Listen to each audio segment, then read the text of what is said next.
ಎಲ್ಲ ಒಂದು 9ನೇ ತರಗತಿ ವಿದ್ಯಾರ್ಥಿಗಳಿಗೆ ಟ್ರೂ ಸಿ.ಕೆ ಅಫಿಷಿಯಲ್ ಚಾನಲ್ಗೆ ಸ್ವಾಗತ. ನಾನು ಚೇತನ್ ಸಿ.ಕೆ. ಇವತ್ತಿನ ಈ ವಿಡಿಯೋದಲ್ಲಿ 9ನೇ ತರಗತಿ ವಿಜ್ಞಾನ ವಿಷಯದ ನಮ್ಮ ಸುತ್ತಮುತ್ತಲಿನ ದ್ರವ್ಯಗಳು ಈ ಒಂದು ಅಧ್ಯಾಯದ ಪಠ್ಯದ ಅಭ್ಯಾಸ ಪ್ರಶ್ನೋತ್ತರಗಳು. ಇವೆಲ್ಲ ಪ್ರಶ್ನೆಗಳು ಉತ್ತರ ಸಹಿತ ಕೊಡ್ತೀನಿ, ಪುನರಾಗಿ ನೋಡಿ. ತುಂಬಾ ಸರಳ ಉತ್ತರಗಳು, ನೀವು ಓದ್ಬಿಟ್ಟು ನೆನಪನ್ನ ಇಟ್ಕೋಬೋದು ಮತ್ತು ನೋಟ್ಸನ್ನು ಕೂಡ ಬರ್ಕೋಬೋದು. ಪುನರಾಗಿ ನೋಡಿ. ಸಂಪೂರ್ಣ ಪಠ್ಯದ ಅಭ್ಯಾಸ ಕ್ವಶನ್ಗಳು ಉತ್ತರ ಸಹಿತ ಕೊಡ್ತೇನೆ. ಬನ್ನಿ ಇವತ್ತಿನ ಈ ಒಂದು ವಿಡಿಯೋನ ಶುರು ಮಾಡೋಣ. ಅದಕ್ಕೆ ಮುಂಚೆ ಇನ್ನೂ ಕೂಡ ಇರೋ ಚಾನಲ್ನ ಸಬ್ಸ್ಕ್ರೈಬ್ ಮಾಡ್ಕೊಂಡಿಲ್ಲ, ಪ್ರತಿಯೊಬ್ಬರು ಕೂಡ ಸಬ್ಸ್ಕ್ರೈಬ್ ಮಾಡ್ಕೊಳ್ಳಿ. ಯಾಕೆಂದರೆ ಇದೇ ನಿಮಗೆ ವಿಜ್ಞಾನ ವಿಷಯದಲ್ಲಿ ಎಲ್ಲ ಪಾಠಗಳ ಕ್ವಶನ್ ಆನ್ಸರ್ಗಳು ಬರೀ ವಿಜ್ಞಾನ ಮಾತ್ರವಲ್ಲ, ಕನ್ನಡ, ಇಂಗ್ಲೀಷು, ಗಣಿತ, ಹಿಂದಿ, ಸಮಾಜ ವಿಜ್ಞಾನ ಎಲ್ಲ ವಿಷಯಗಳ ಪಾಠಗಳ ಉತ್ತರಗಳಾಗಿರ್ಬೋದು, ಮತ್ತು LBA ಕ್ವಶನ್ ಪೇಪರ್ಗಳು, SA1 ಕ್ವಶನ್ ಪೇಪರ್ಗಳು, SA2 ಕ್ವಶನ್ ಪೇಪರ್ಗಳು ಮತ್ತು ಇಂಪಾರ್ಟೆಂಟ್ ಕ್ವಶನ್ಗಳು, ಒಟ್ಟಿನಲ್ಲಿ 9th ಎಲ್ಲ ಸ್ಟಡಿ ಮೆಟೀರಿಯಲ್ಗಳು ಫ್ರೀಯಾಗಿ ಇದು ಒಂದು ಚಾನಲ್ ಆಗ್ತೀವಿ. ಅದರಿಂದ ಪ್ರತಿಯೊಬ್ಬರು ಕೂಡ ಮಿಸ್ ಮಾಡಿ ಸಬ್ಸ್ಕ್ರೈಬ್ ಮಾಡ್ಕೊಳ್ಳಿ. ನಿಮಗೆ ಗ್ಯಾರಂಟಿ ಈ ಒಂದು ಚಾನಲು ಖಂಡಿತ ಯೂಸ್ ಆಗಿ ಆಗ್ತದೆ. ಮಾಡಿದ್ರಾ? ಹಾಗೆ ವಿಡಿಯೋನ ಲೈಕ್ ಮಾಡಿ ಮತ್ತು ಎಲ್ಲ ಫ್ರೆಂಡ್ಸ್ ಶೇರ್ ಮಾಡಿ, ಅವ್ರಿಗೂ ಶೇರ್ ಮಾಡಿ, ಅವ್ರಿಗೂ ಆನ್ಸರ್ನ ಕಳಿಸಿ. ಓಕೆ, ನೋಡ್ತಾ ಹೋಗೋಣ. ಪಠ್ಯದ ಅಭ್ಯಾಸ ಪ್ರಶ್ನೆಗಳು. ನಿಮಗೆ ಇದಾದಮೇಲೆ 2ನೇ ವಿಡಿಯೋದಲ್ಲಿ, ಇದು 1ನೇ ವಿಡಿಯೋ, ನಿಮಗೆ ನೆಕ್ಸ್ಟ್ ವಿಡಿಯೋದಲ್ಲಿ ಕೊಡ್ತೇನೆ ಪಾಠದ ಮಧ್ಯದ ಕ್ವಶನ್ನು ಉತ್ತರ ಸಹಿತ ಕೊಡ್ತೇನೆ, ವೇಟ್ ಮಾಡಿ. ಇವಾಗ ನಾವು ಜಸ್ಟು ಪಠ್ಯದ ಅಭ್ಯಾಸ ಕ್ವಶನ್ ನೋಡೋಣ. ಆಮೇಲೆ ನಿಮಗೆ 2ನೇ ವಿಡಿಯೋದಲ್ಲಿ ಎಲ್ಲ ಪಾಠದ ಮಧ್ಯದ ಕ್ವಶನ್ಗಳನ್ನು ಉತ್ತರ ಸಹಿತ ಕೊಡ್ತೀನಿ. ಅರ್ಥ ಆಯ್ತಾ? ಮತ್ತು ನಿಮಗೆ ಇದೊಂದು ಸಬ್ಜೆಕ್ಟ್ ಅಲ್ಲ, ಕನ್ನಡ ಹಾಕಿದ್ದೀನಿ, ಇಂಗ್ಲೀಷ್ ಹಾಕಿದ್ದೀನಿ, ಎಲ್ಲ ಹಾಕ್ತಾ ಇರ್ತೀನಿ. ಎಷ್ಟು ಚಾನಲ್ಗೆ ಹೋಗಿ ನಿಮಗೆ ಯಾವ ಪಾಠ ಬೇಕು, ಪದ್ಯ ಬೇಕು ನೋಡ್ಕೊಳ್ಳಿ. ಓಕೆ, ನೋಡ್ತಾ ಹೋಗೋಣ. ಪಠ್ಯದ ಅಭ್ಯಾಸ ಪ್ರಶ್ನೆಗಳು. 1ನೇ ಪ್ರಶ್ನೆ, ಈ ಕೆಳಗಿನ ತಾಪಗಳನ್ನು ಸೆಲ್ಸಿಯಸ್ ಅಳತೆಗೆ ಪರಿವರ್ತಿಸಿ. ಏನು ಕೇಳಿದರೆ ಸೆಲ್ಸಿಯಸ್ ಅಳತೆಗೆ ಪರಿವರ್ತಿಸಿ. ಈ ಕ್ವಶನ್ನು 293ಕ್ಕೆ ನಾವೇನು ಮಾಡಬೇಕು, 295ಕ್ಕೆ ಇಸ್ಕಲ್ ಟು 293 ಮೈನಸ್ ಸೂತ್ರ ಇದು. ಅರ್ಥ ಆಯ್ತಾ?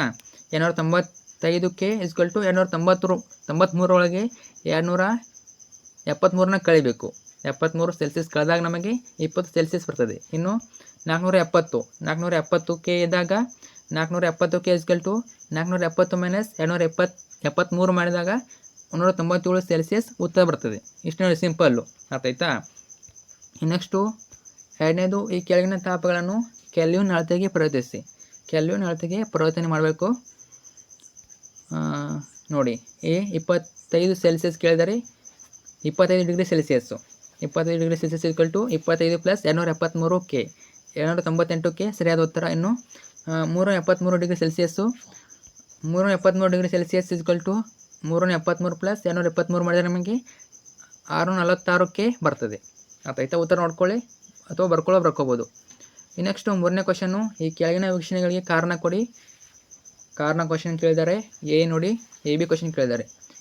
ಸಮಯ ಕಳೆದಂತೆಯೇ ನ್ಯಾಪ್ತಲಿನ್ ಗುಳಿಗೆಗಳು ನಿಶೇಷವಾಗಿ ಮಾಯವಾಗುತ್ತವೆ. ಹೇಗೆ ಅಂತ ಕೇಳಿದರೆ ಉತ್ತರ, ನ್ಯಾಪ್ತಲಿನ್ ಗುಳಿಗೆಗಳು ಸರಳವಾಗಿ ಉತ್ಪನ್ನನ ಕ್ರಿಯೆಗೆ ಒಳಗಾಗುತ್ತವೆ. ಸರಳವಾಗಿ ಉತ್ಪನ್ನ ಮಾಡೋಕ್ಕಾಗ್ತದೆ ಅವನ್ನ. ಇನ್ನು ಘನವಸ್ತುವು ದ್ರವ ಸ್ಥಿತಿಗೆ ಬರದೆ ನೇರವಾಗಿ ಅನಿಲ ಸ್ಥಿತಿಗೆ ಬದಲಾಗುವುದರಿಂದ ಗುಳಿಗೆಗಳು ನಿಶೇಷವಾಗಿ ಮಾಯವಾಗುತ್ತವೆ. ಇನ್ನು B ಕಾನು ತಿನ್ಕೋತೀನಿ. ನಾವು ಹಲವಾರು ಮೀಟರ್ ದೂರದಲ್ಲಿ ಕುಳಿತಿದ್ದರೂ ಸುಗಂಧ ದ್ರವ್ಯದ ವಾಸನೆಯನ್ನು ಗ್ರಹಿಸುತ್ತವೆ. ಏಕೆಂತ ಕ್ವಶನ್ ಕೇಳಿದರೆ ಉತ್ತರ, ಅನಿಲ ವಸ್ತುಗಳಲ್ಲಿ ಕಣಗಳ ನಡುವಿನ ಅಂತರ ಮತ್ತು ಕಣಗಳ ಚಲನಶಕ್ತಿ ಗರಿಷ್ಠವಾಗಿರುತ್ತದೆ. ಸುಗಂಧ ದ್ರವ್ಯದ ಕಣಗಳು ಅನಿಲ ಕಣಗಳ ನಡುವೆ ಇರುವ ಖಾಲಿ ಸ್ಥಳಾವಕಾಶಗಳಲ್ಲಿ ಸೇರಿ ಅತ್ಯಂತ ವೇಗವಾಗಿ ಯಾದೃಚ್ಛಿಕವಾಗಿ ಚಲಿಸುತ್ತವೆ.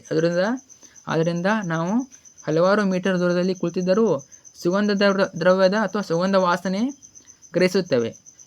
ಇನ್ನು ಪ್ರಶ್ನೆ 4, ಕಣಗಳ ನಡುವಿನ ಆಕರ್ಷಣಾ ಬಲದ ಏರಿಕೆ ಕ್ರಮದಲ್ಲಿ ಈ ಕೆಳಗಿನ ವಸ್ತುಗಳನ್ನು ಜೋಡಿಸಿ. ನೀರು, ಸಕ್ಕರೆ, ಆಕ್ಸಿಜನ್.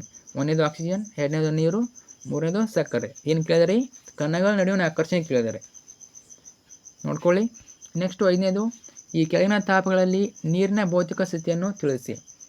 25 ಡಿಗ್ರಿ ಸೆಲ್ಸಿಯಸ್ ನೀರು 25 ಡಿಗ್ರಿ ಸೆಲ್ಸಿಯಸ್ ತಾಪದಲ್ಲಿ ದ್ರವ ರೂಪದಲ್ಲಿ ಇರುತ್ತದೆ. ಓಕೆ, ನೆಕ್ಸ್ಟ್ ಪಾಯಿಂಟ್ ನೋಡೋಣ.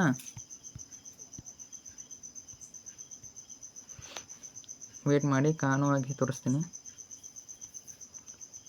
ಇನ್ನು B 0 ಡಿಗ್ರಿ ಸೆಲ್ಸಿಯಸ್. ನೀರು 0 ಡಿಗ್ರಿ ಸೆಲ್ಸಿಯಸ್ ತಾಪಮಾನದಲ್ಲಿ ಘನ ಮತ್ತು ದ್ರವ ರೂಪದಲ್ಲಿ ಇರುತ್ತದೆ. ಇನ್ನು C 100 ಡಿಗ್ರಿ ಸೆಲ್ಸಿಯಸ್ಸು. ನೀರು 100 ಡಿಗ್ರಿ ಸೆಲ್ಸಿಯಸ್ ತಾಪದಲ್ಲಿ ದ್ರವ ಮತ್ತು ನೀರು ರೂಪದಲ್ಲಿ ಇರುತ್ತದೆ. ಮೋಸ್ಟ್ ಇಂಪಾರ್ಟೆಂಟ್ ಕ್ವಶನ್ನು ನಿಮ್ಮ ಟೆಸ್ಟಲ್ಲಿ ಅಥವಾ LBA ಕ್ವಶನ್ ಪೇಪರಲ್ಲಿ ಕೇಳ್ಬೋದು, ನೋಡ್ಕೊಳ್ಳಿ.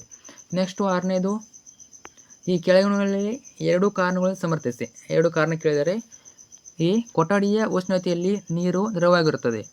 ಉತ್ತರ: ನೀರು 0 ಡಿಗ್ರಿ ಸೆಲ್ಸಿಯಸ್ ತಾಪದಲ್ಲಿ ಘನ ಮತ್ತು ದ್ರವ ಎರಡೂ ಸ್ಥಿತಿಯಲ್ಲಿ ಇರುತ್ತದೆ. 0 ಡಿಗ್ರಿ ಸೆಲ್ಸಿಯಸ್ ತಾಪದ ನಂತರ ಘನ ರೂಪದಲ್ಲಿ ಇರುವ ನೀರು ತಾಪವನ್ನು ಹೀರಿಕೊಂಡು ದ್ರವಿಸಲು ಪ್ರಾರಂಭವಾಗುತ್ತದೆ. ಅದರಿಂದ ಕೊಠಡಿಯ ಉಷ್ಣತೆಯಲ್ಲಿ ನೀರು ದ್ರವವಾಗಿರುತ್ತದೆ. ಇನ್ನು ಬಿ, ಕಬ್ಬಿಣದ ನೀರು ಕೊಠಡಿಯ ಉಷ್ಣತೆಯಲ್ಲಿ ಘನರೂಪದಲ್ಲಿರುತ್ತದೆ. ಉತ್ತರ: ಘನವಸ್ತುಗಳಲ್ಲಿ ಕಣಗಳ ಜೋಡಣೆ ಅತ್ಯಂತ ಕ್ರಮಬದ್ಧವಾಗಿರುತ್ತದೆ. ಘನವಸ್ತುಗಳು ಕಠಿಣವಾಗಿರುತ್ತವೆ. ಕಣಗಳ ನಡುವೆ ಅಂತರ ಹಾಗೂ ಕಣಗಳ ಚಲನಶಕ್ತಿ ತುಂಬ ಕನಿಷ್ಠವಾಗಿರುತ್ತದೆ. ಘನವಸ್ತುಗಳಲ್ಲಿ ಕಣಗಳ ನಡುವಿನ ಆಕರ್ಷಣ ಬಲ ಗರಿಷ್ಠವಾಗಿರುತ್ತದೆ. ಆದ್ದರಿಂದ ಕಬ್ಬಿಣದ ನೀರು ಕೊಠಡಿಯ ಉಷ್ಣತೆಯಲ್ಲಿ ಘನರೂಪದಲ್ಲಿರುತ್ತದೆ. ನೀರು ಆಗಬೇಕು, ಬೀರು ಅಂತ ಆಗಿದೆ. ನೀರು ಕೊಠಡಿಯ ಉಷ್ಣತೆಯಲ್ಲಿ ಘನರೂಪದಲ್ಲಿರುತ್ತದೆ. ಇನ್ನು 7ನೇ ಕ್ವಶನ್ನು, 273 K ನಲ್ಲಿ ಮಂಜುಗಡ್ಡೆಯ ತಂಪುಕಾರಕ ಪರಿಮಾಣವು ಅದೇ ತಾಪದಲ್ಲಿನ ನೀರಿಗೆ ಇರುವುದಿಲ್ಲ, ಏಕೆ? 273 K ಅಥವಾ 0 ಡಿಗ್ರಿ ಸೆಲ್ಸಿಯಸ್ ತಾಪದಲ್ಲಿ ನೀರು ಘನ ಮತ್ತು ದ್ರವ ಎರಡೂ ಸ್ಥಿತಿಯಲ್ಲಿ ಇರುತ್ತದೆ.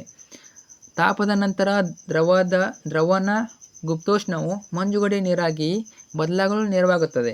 ಆದ್ದರಿಂದ 273 K ನಲ್ಲಿ ಮಂಜುಗಡ್ಡೆಯ ತಂಪುಕಾರಕ ಪರಿಮಾಣವು ಅದೇ ತಾಪದಲ್ಲಿನ ನೀರಿಗೆ ಇರುವುದಿಲ್ಲ.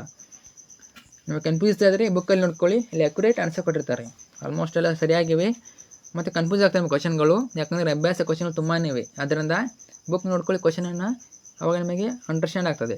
ಈ 8ನೇದು, ಕುದಿಯುವ ನೀರು ಅಥವಾ ಹಬೆ ಇವುಗಳಲ್ಲಿ ಯಾವುದು ತೀವ್ರವಾದ ಸುಟ್ಟ ಗಾಯಗಳನ್ನು ಉಂಟು ಮಾಡುತ್ತದೆ? ಉತ್ತರ: ಹಬೆ ಕುದಿಯುವ ನೀರಿಗಿಂತ ಹೆಚ್ಚು ಶಕ್ತಿ ಹೊಂದಿದೆ. ಹಬೆಯಲ್ಲಿ ಗುಪ್ತೋಷ್ಣವು ಹೆಚ್ಚಿರುತ್ತದೆ. ಆದ್ದರಿಂದ ಗುಪ್ತೋಷ್ಣದೇನು, ಕಣ್ಣಿಗೆ ಕಾಣದ ಉಷ್ಣ, ಅದು ಗುಪ್ತ ಅಂತ ಕರೀತಾರೆ ಅದನ್ನು. ಆದ್ದರಿಂದ ಹಬೆ ತೀವ್ರವಾದ ಸುಟ್ಟ ಗಾಯಗಳನ್ನು ಉಂಟು ಮಾಡುತ್ತದೆ. 9ನೇದು ನೋಡಿ, ಇದು ಕೂಡ ಇಂಪಾರ್ಟೆಂಟು. ಈ ಕೆಳಗಿನ ಚಿತ್ರದಲ್ಲಿ ದ್ರವ್ಯದ ಸ್ಥಿತಿಗಳ ಬದಲಾವಣೆಯನ್ನು ತೋರಿಸಲಾಗಿದೆ. ಚಿತ್ರದಲ್ಲಿ ABCDE ಮತ್ತು Fಗಳನ್ನು ಹೆಸರಿಸಿ. ABCDE ಮತ್ತು F ಕೇಳಿದರೆ, ಮೊದಲ ಚಿತ್ರವನ್ನು ಅಬ್ಸರ್ವ್ ಮಾಡಿ. ತಾಪವನ್ನು ಹೆಚ್ಚಿಸುವುದು ಮತ್ತು ಒತ್ತಡವನ್ನು ಕಡಿಮೆ ಮಾಡುವುದು. ಘನ ಕೊಟ್ಟಿದ್ದಾರೆ, ದ್ರವ ಮತ್ತು ಅನಿಲ ಕೊಟ್ಟಿದ್ದಾರೆ. AB ಕೊಟ್ಟಿದ್ದಾರೆ, ABCDEF ಕೊಟ್ಟಿದ್ದಾರೆ. ದ್ರವ ಅಂತ ನೋಡಿಕೊಟ್ಟಿದ್ದಾರೆ, ಘನ, ದ್ರವ, ಅನಿಲ. ತಾಪವನ್ನು ಕಡಿಮೆ ಮಾಡುವುದು ಮತ್ತು ಒತ್ತಡವನ್ನು ಹೆಚ್ಚಿಸುವುದು. ನೋಡಿ ಉತ್ತರ: